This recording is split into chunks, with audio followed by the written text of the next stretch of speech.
هدي محمد صلى الله عليه وسلم وشر الأمور محدثاتها وكل محدثة بدعة وكل بدعة ضلالة وكل ضلالة في النار. أعوذ بالله من الشيطان الرجيم. فاستمسك بالذي أوحي إليك إنك على صراط مستقيم.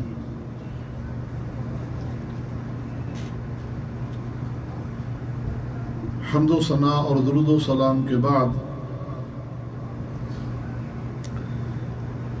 صحیح بخاری اور صحیح مسلم میں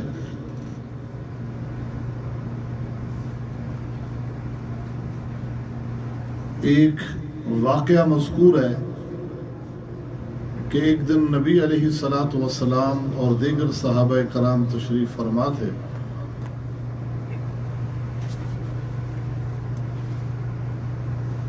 کہ ایک ساتھی نبی علیہ السلام میں حاضر ہوتا ہے اور آ کر عرض کرتا ہے، اے اللہ کے نبی صلی اللہ علیہ وسلم، میں نے ایک خواب دیکھا ہے، آپ میرے اس خواب کی تعبیر بتائیں.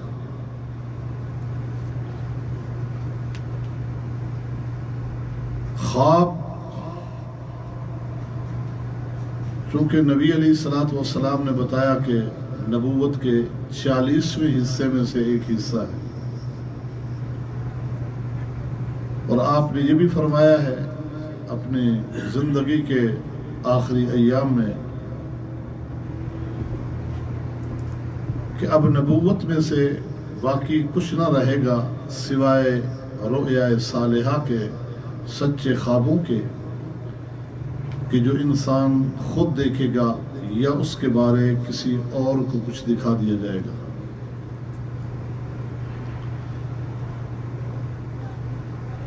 ان ساری چیزوں کے باوجود خواب دیکھنے والا اگر کوئی نبی ہے تو خواب وہ سچا ہے، کیونکہ وحی کی ایک شکل ہے. اگر کوئی غیر نبی ہے تو اس کا خواب سچا بھی ہو سکتا ہے اور غلط بھی ہو سکتا ہے. اور ایسے ہی معبر اگر تعبیر بتانے والے کسی خواب کی اللہ کے نبی ہوں تو وہ تعبیر بھی برحق اور سچی ہے، اور تعبیر بتانے والا کوئی غیر نبی ہو تو اس میں بھی خطا اور ثواب کے دونوں احتمال رہتے ہیں.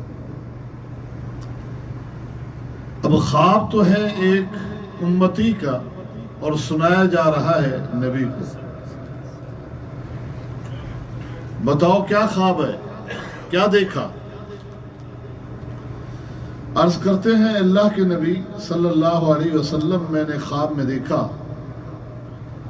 کہ ہم کچھ لوگ ایک جگہ پر جمع ہیں اور بادل کے ایک ٹکڑے نے ہمارے اوپر سایہ کیا ہے، اور دیکھتے ہی دیکھتے بادل کے اس ٹکڑے سے دو چیزیں برسنے لگ جاتی ہیں، ایک گھی اور ایک شہد. شہد اور گھی یہ دو چیزیں برسنے لگ جاتی ہیں. ہم جتنے بھی لوگ تھے ہم نے یہ دونوں چیزیں جمع کرنا شروع کر دی، سمیٹنا شروع کر دی. ہم میں سے کسی کے پاس زیادہ اور کسی کے پاس کم، لیکن محروم کوئی نہیں رہا. پھر میں کیا دیکھتا ہوں اللہ کے نبی صلی اللہ علیہ وسلم کہ ایک رسی آسمان سے لٹکتی ہے جو زمین کو چھونے لگتی ہے. اور اے اللہ کے نبی صلی اللہ علیہ وسلم، اس رسی کے پاس کھڑا ہوا میں نے آپ کو دیکھا، اور دیکھا یوں کہ وہ رسی آپ کے ہاتھ میں ہے، اور آپ اس رسی کو پکڑ کے اوپر چڑھنے لگے. ہم آپ کو دیکھ رہے ہیں، آپ اوپر چڑھتے گئے، ہم دیکھتے رہے، حتیٰ کہ آپ ہماری نظروں سے اوجھل ہو گئے. جب آپ اوجھل ہوئے، غائب ہوئے، تو ہم ہی میں سے ایک شخص نے اس رسی کو پکڑا اور وہ آپ ہی کے طریقے پر چڑھنے لگ گیا. وہ بھی چڑھتے چڑھتے غائب ہو گیا. جو ہی وہ غائب ہوا تو ہم میں سے ایک اور شخص نے رسی کو پکڑا اور وہ بھی اس طریقے سے چڑھنے لگ گیا، اور چڑھتے چڑھتے وہ بھی غائب ہو گیا. جب وہ غائب ہوا تو پھر ایک اور شخص نے پکڑا. وہ جب چڑھنے لگا تو رسی ٹوٹ گئی. پھر اس رسی کو جوڑا گیا. پھر اس نے کوشش کی اور وہ بھی چڑھنے میں کامیاب ہو گیا. غائب ہوا، ادھر میری آنکھ کھل گئی. یہ ہے میرا خواب. اے اللہ کے نبی صلی اللہ علیہ وسلم، میرے اس خواب کی آپ تعبیر بتا دیں.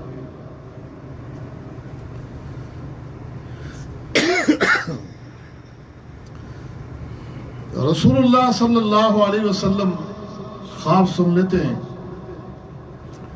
ابھی خاموش ہی تھے کہ سیدنا ابو بکر صدیق رضی اللہ تعالی عنہ عرض کرتے ہیں، اے اللہ کے رسول صلی اللہ علیہ وسلم، اگر آپ اجازت دیں تو اس خواب کی تعبیر میں بتاتا ہوں. اگر آپ اجازت دیں. نبی علیہ السلام نے فرمایا، بتاؤ ابو بکر، تم اس خواب سے کیا سمجھے؟ اس خواب کی تعبیر بتاؤ. اب تعبیر بھی غیر نبی کی طرف منتقل ہو گئی. تو سیدنا ابو بکر صدیق عرض کرتے ہیں، جو آپ نے خواب دیکھا ہے اور خواب کے اندر بادل کا ایک ٹکڑا دیکھا ہے جو آپ پہ سایہ کیے ہوئے، یہ ذلت الاسلام، یہ اسلام کی چھتری ہے. اور جتنے لوگ اس بادل کے نیچے ہیں، اس کا مطلب یہ ہے کہ وہ دائرہ اسلام میں داخل ہو چکے ہیں اور وہ مسلمان ہیں. دو چیزیں بادل سے جو برستی ہوئی آپ نے دیکھی ہیں، یہ نازل ہونے والا اللہ کا قرآن ہے، اور حلاوت القرآن. دوسری چیز قرآن کا مٹھاس، شیرینی، قرآن کا ذائقہ. یہ ہے. آپ نے دیکھا کہ ہر شخص سمیٹنے میں لگا ہوا ہے. یہ آسمان سے آنے والے اس علم کا حصول ہے کہ ہر شخص یہ کوشش کر رہا ہے کہ میں اس علم کو حاصل کر لوں زیادہ سے زیادہ. اور آپ نے دیکھا کہ کسی کے پاس کم اور کسی کے پاس زیادہ، تو علم سب کا برابر نہیں. کسی کے پاس علم زیادہ اور کسی کے پاس علم کم.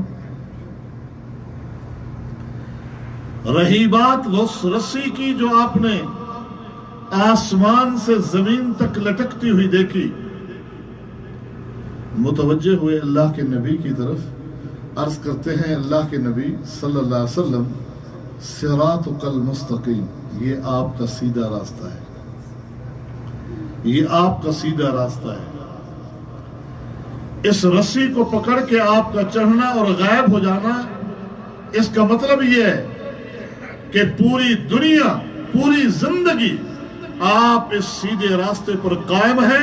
دنیا کی کوئی قوت آپ کو اس راستے سے نہیں ہٹا سکتی، حتیٰ کہ آپ اپنے خالق حقیقی سے جا ملیں گے. اور آپ کے بعد اس کا خواب میں ایک اور شخص کو دیکھنا کہ اس نے بھی آپ کے طریقے پر رسی کو پکڑا اور وہ بھی چڑھنے میں کامیاب ہو گیا. اے اللہ کے نبی صلی اللہ علیہ وسلم، آپ کے بعد آپ کا جو والی جانشین اور خلیفہ مقرر ہوگا، یہ وہ ہے، وہ بھی آپ ہی کے راستے پر ہوگا، اور اسے بھی دنیا کی کوئی طاقت آپ کے سیدھے راستے سے نہیں ہٹا سکے گی، حتیٰ کہ اپنے خالق حقیقی سے جا ملے گی. صدیق کو اس وقت معلوم نہ تھا کہ وہ میں ہی ہوں. اس کے بعد دوسرے ساتھی کا پکڑنا، اس کا مطلب بھی یہی ہے کہ وہ آپ کا خلیفہ جانشین جب وہ فوت ہو جائے گا، اس کے بعد بھی جو لوگوں کا حاکم و حکمران بنے گا وہ بھی آپ ہی کے سیدھے راستے پر ہوگا، تاکہ خالق حقیقی سے جا ملے گا۔ پھر تیسرے شخص کا پکڑنا اور رسی کا ٹوٹ جانا، میں یہ سمجھا ہوں کہ پھر جو تیسرا خلیفہ بنے گا اور حاکم بنے گا مسلمانوں کا، اس کے دور میں حالات خراب ہو جائیں گے، حالات کچھ خراب ہو جائیں گے، مسلمانوں کے حالات بہتر نہیں ہوں گے، لیکن وہ بھی اللہ کی توفیق سے حالات پر قابو پانے میں کامیاب ہو جائیں گے۔ رسی کا جڑنا کہ وہ حالات پر قابو پا لیں گے اور وہ بھی اسی راستے پر چلتے چلتے اپنے خالق کو اپنی جان دے دیں گے۔ یہ میں سمجھا ہوں، یہ میں اس خواب سے سمجھا ہوں، خواب کی تعبیر۔ اے اللہ کے نبی صلی اللہ علیہ وسلم، اب بتائیے اصبت ام اخطأت، کہ میں صحیح سمجھا ہوں یا غلط سمجھا ہوں؟ سیدنا ابو بکر صدیق سے بڑھ کر اس امت میں کوئی اور افضل انسان ہو سکتا ہے؟ اور یہ میرے اور آپ کے الفاظ نہیں، ہمارے کسی عالم یا مفتی کے الفاظ نہیں ہیں، یہ ابو سعید خدری رضی اللہ تعالی عنہ کے الفاظ ہیں۔ بخاری نے روایت کیا ہے کہ کان ابو بکر اعلمنا، ابو بکر ہم صحابہ میں سب سے بڑے عالم تھے، سب سے بڑے عالم تھے۔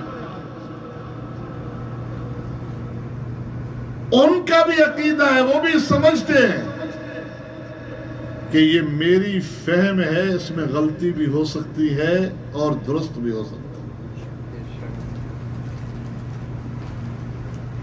وہ بھی یہ عقیدہ رکھتے ہیں اور بتا رہے ہیں لوگوں کو کہ میں جو کچھ سمجھا اور بتایا، اس کو من و عن لے لینا آنکھیں بند کر کے، یہ کسی کے لیے جائز نہیں جب تک کہ اللہ کے پیغمبر کی تصدیق نہ ہو۔ صدیق کی بات پر بھی تصدیق محمد رسول اللہ صلی اللہ علیہ وسلم۔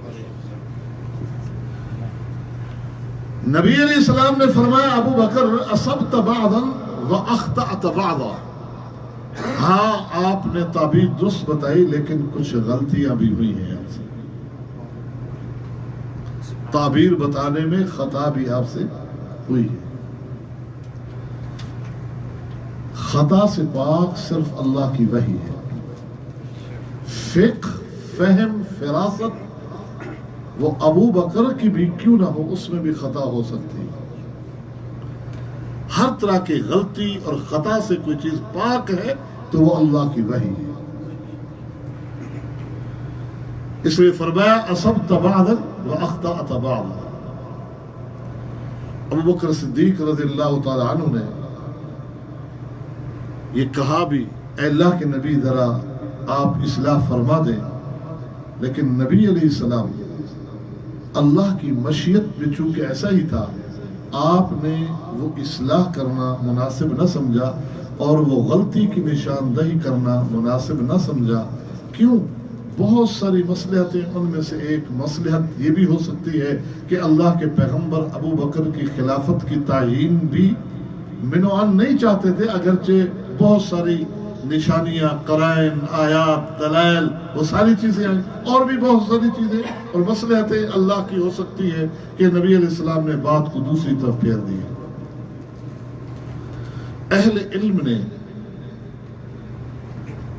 تاریخ اسلام کو سامنے رکھا اور صدیق کی بتائی ہوئی تعبیر کو من و عن درست ہے، وہ تو بالکل اس میں تو کوئی خطا محسوس نہیں ہوتی، لیکن اللہ کے نبی نے جو فرمایا اخطأت بعضا، کوئی نہ کوئی خطا تو ہے، اپنی اپنی فہم کے مطابق کہ شاید یہ غلطی ہو سکتی ہے، شاید یہ خطا ہو سکتی ہے۔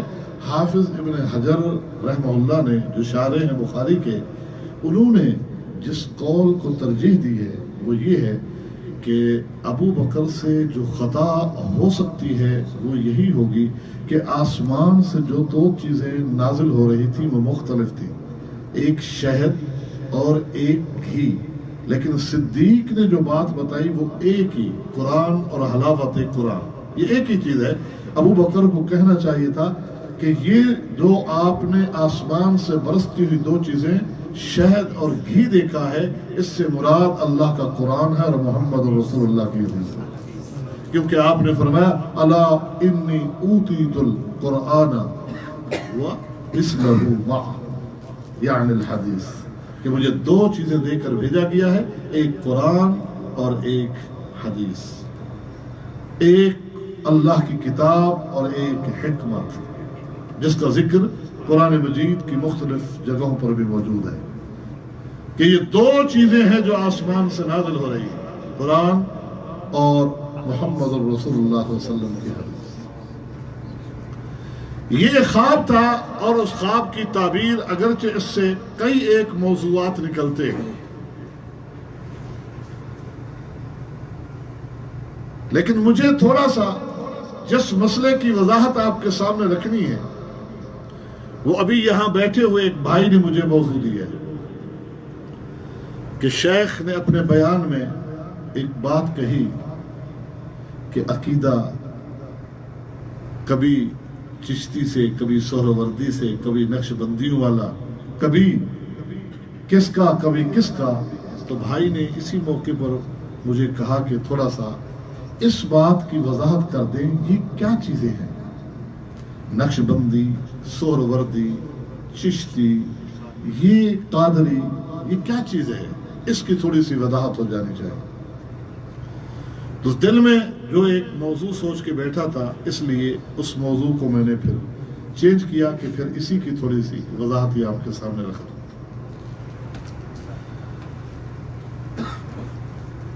اللہ رب العالمین کی طرف سے جو دو چیزیں آئی ہیں وہ ہے کتاب و حکمت، کتاب و حدیث، قرآن اور حدیث، یہ اللہ کی وحی ہے۔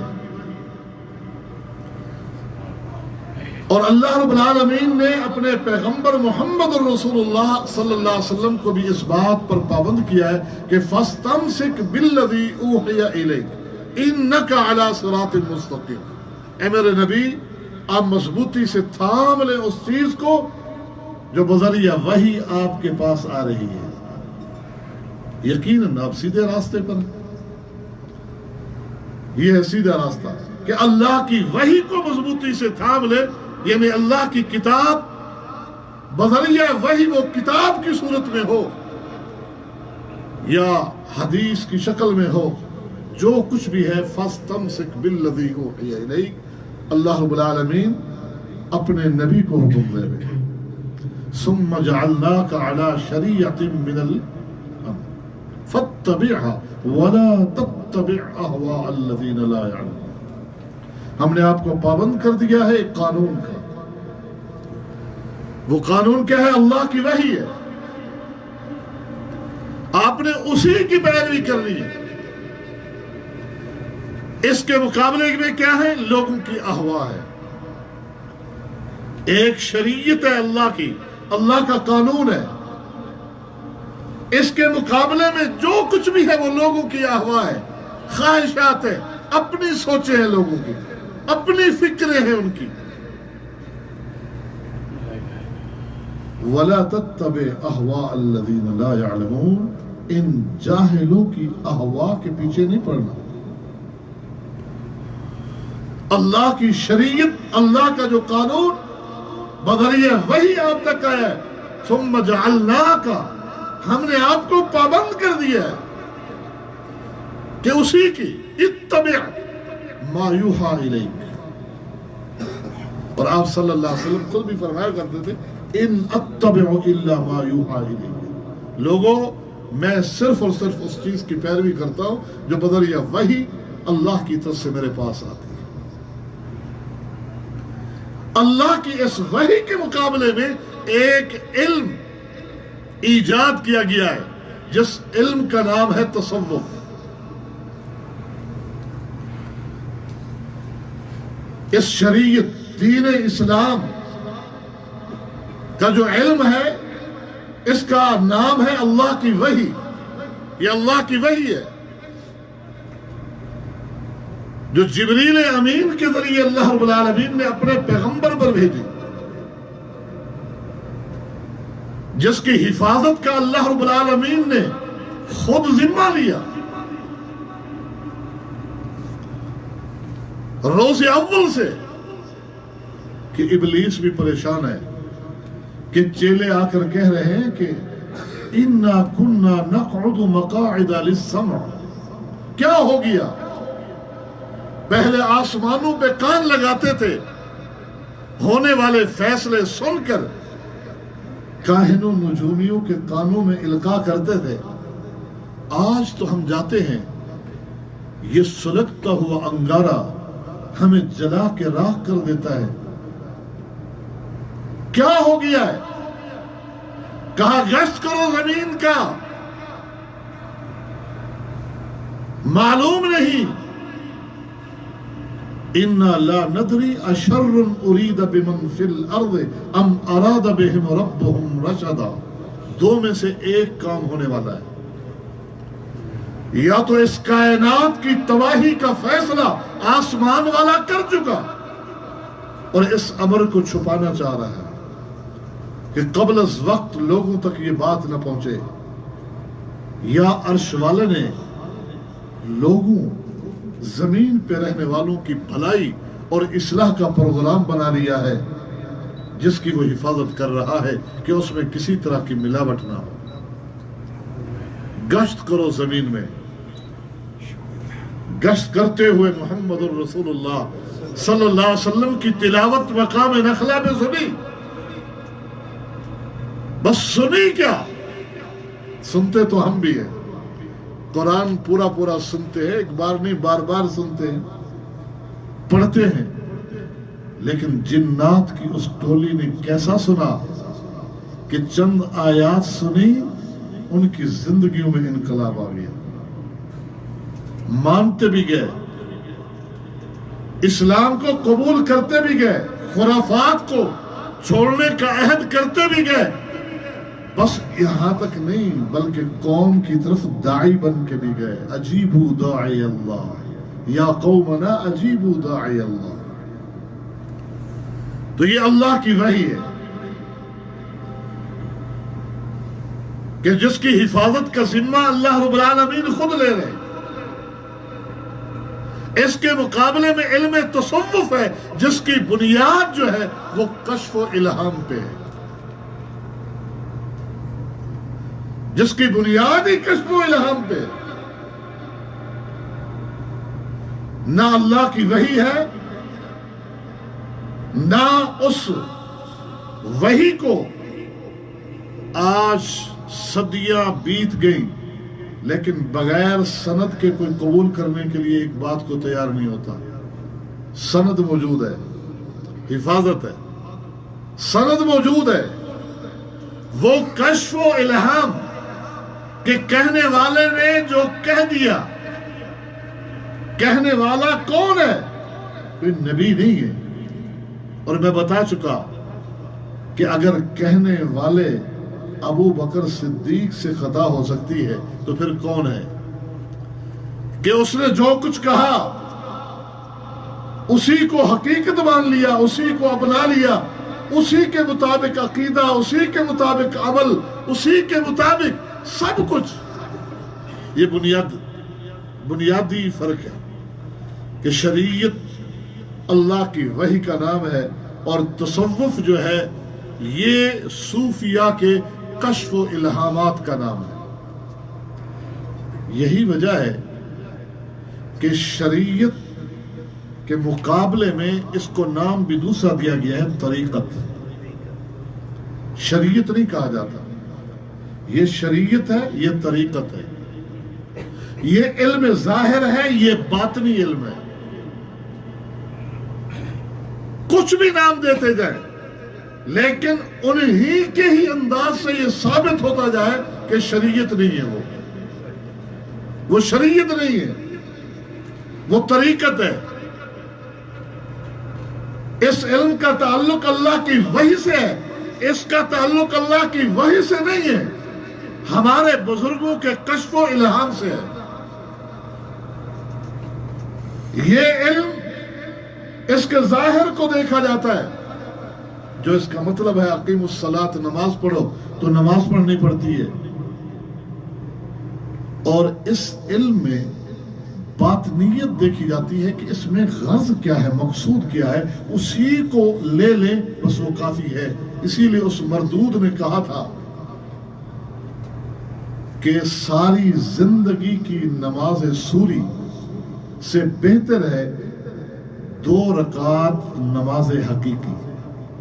کہا نماز حقیقی کیا ہے، اس کی وضاحت جو کی، کہا نماز سوری، یہ جو نماز پنجگانہ کا اہتمام کرتے ہیں، نماز حقیقت کیا ہے، کہا وہ دل جو ہے وہ نماز پڑھتا ہے ہو کہہ کر۔ اس لیے سب کہو ہو کا جو ورد اس نے ایجاد کیا کہ یہ آواز جب دل میں بٹھاؤ گے اور براہ راست دل سے یہ آواز نکل کر باہر آئے ہو، تو یہ نماز حقیقی ہے۔ جس کو یہ نصیب ہو گئی، کہا کہ یہ ساری زندگی کی نماز حقیقی سے بہتر ہے۔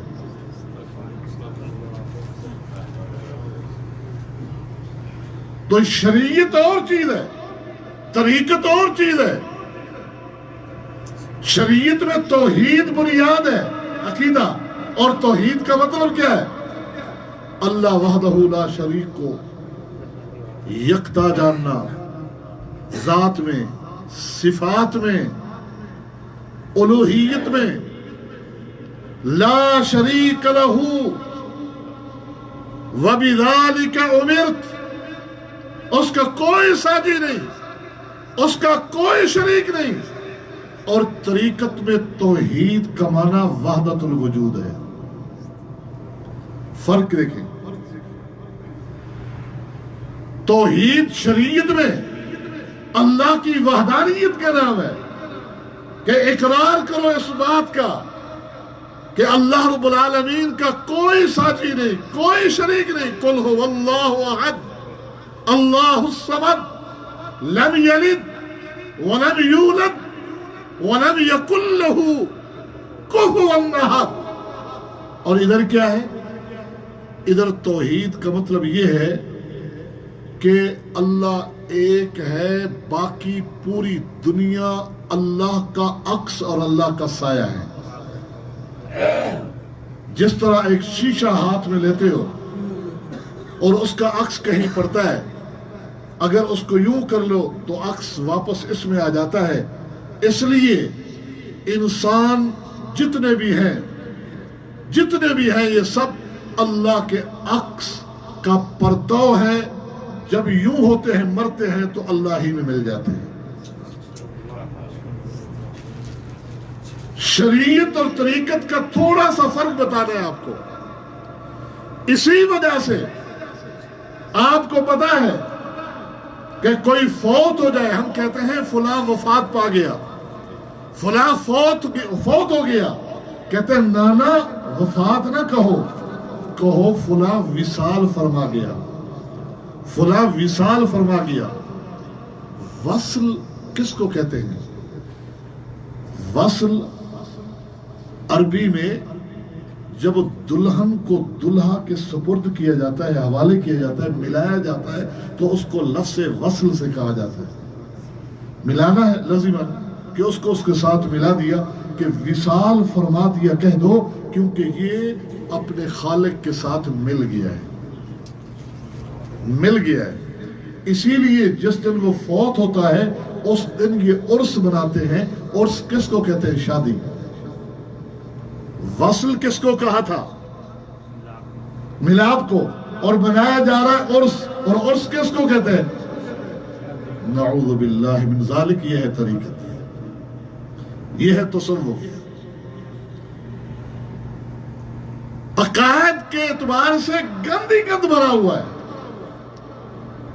بڑے بڑے حضرات پہ تعجب ہوتا ہے جب وہ کہتے ہیں کہ ہم فقہی مسائل میں فلاں کے پیچھے فلاں امام کے پیچھے، اور عقیدے میں ماتریدی اور اشاعری اور تزکیہ اور تربیت کے اصولوں میں ان تصوف کے 4 سلسلوں میں کسی ایک سلسلے سے جڑنا ہے۔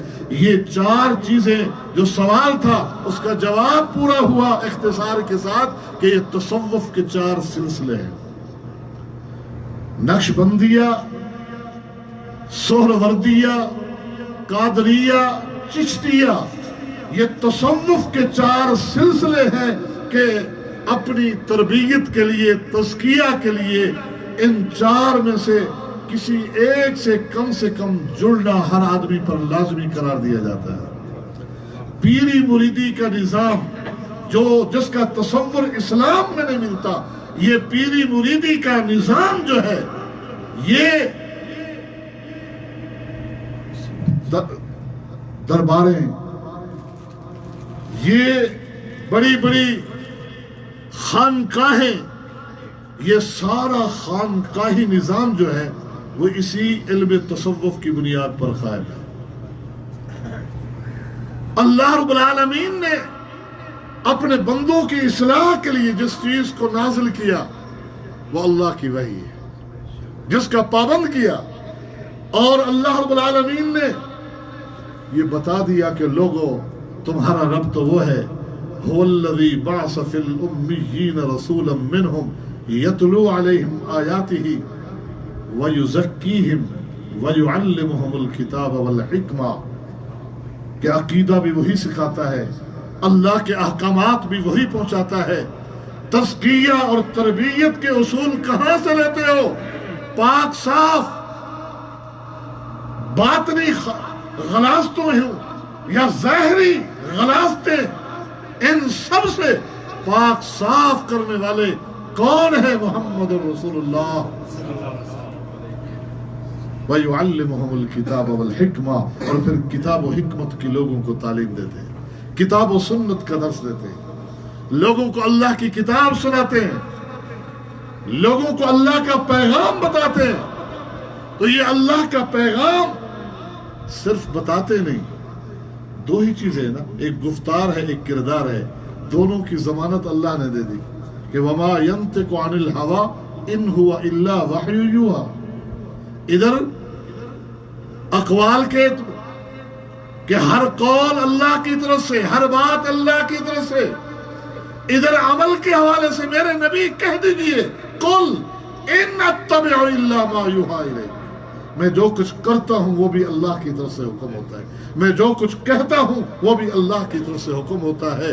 تو واجب الاطاعت ذات محمد الرسول اللہ کی ذات ہے، اس لیے کہ انہوں نے کہا بھی وہی جو اللہ نے کہنے کو حکم دیا، انہوں نے کیا بھی وہی جو اللہ رب العالمین نے کرنے کا حکم دیا، اور اسی کو اللہ رب العالمین نے فرمایا انک علی صراط مستقیم، اے میرے نبی آپ سیدھے راستے پر ہیں۔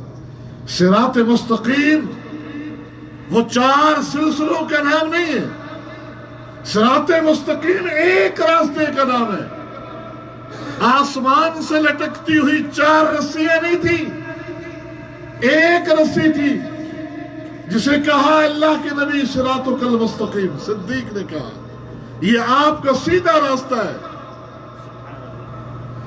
اللہ کے نبی صلی اللہ علیہ وسلم کا راستہ، اسی کو اللہ رب العالمین نے فرمایا یہ شریعت ہے۔ اس کے برعکس اور مقابلے میں جتنی چیزیں کھڑی کی جائیں فرمایا احواء الذین لا یعلمون، یہ احواء ہے۔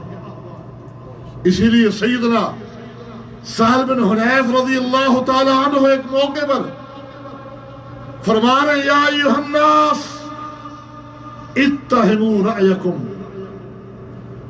اعلی دینکم، اور لوگوں دین کے مقابلے میں رائے کو کوئی حیثیت نہ دو، دین کے مقابلے میں رائے کو کوئی حیثیت نہ دو۔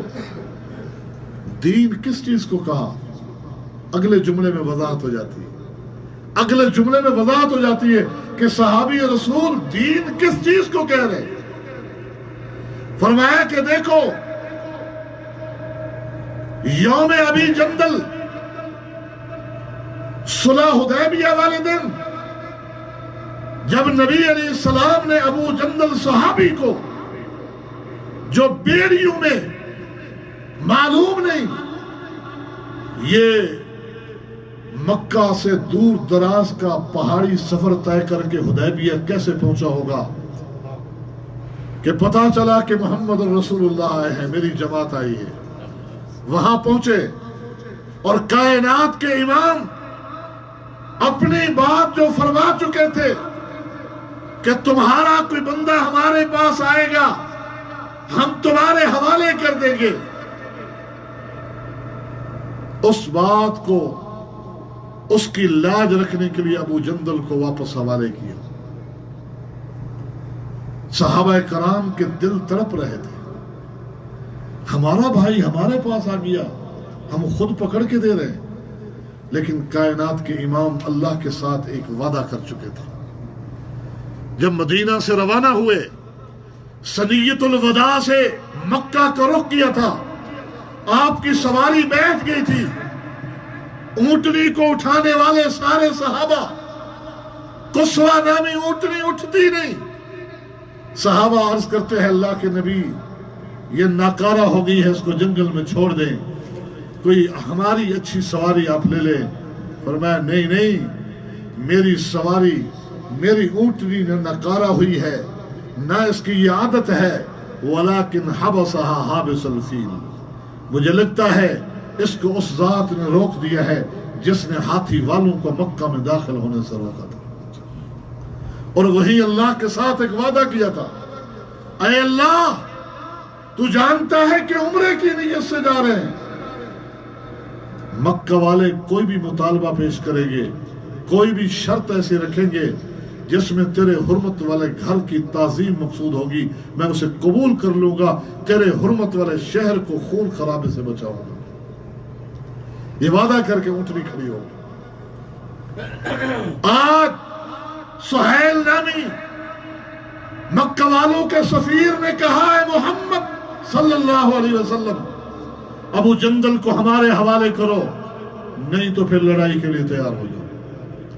اللہ کے پیغمبر بزدل نہیں تھے، صحابہ بھی لڑنے کے لیے تیار تھے، لیکن اللہ کے ساتھ کیے ہوئے اس وعدے کی لاج رکھ رہے تھے کہ تلواریں چل گئی خون خرابہ ہوگا، اس حرمت والے گھر کی تعظیم پامال ہو جائے گی، حرمت پامال ہو جائے گی۔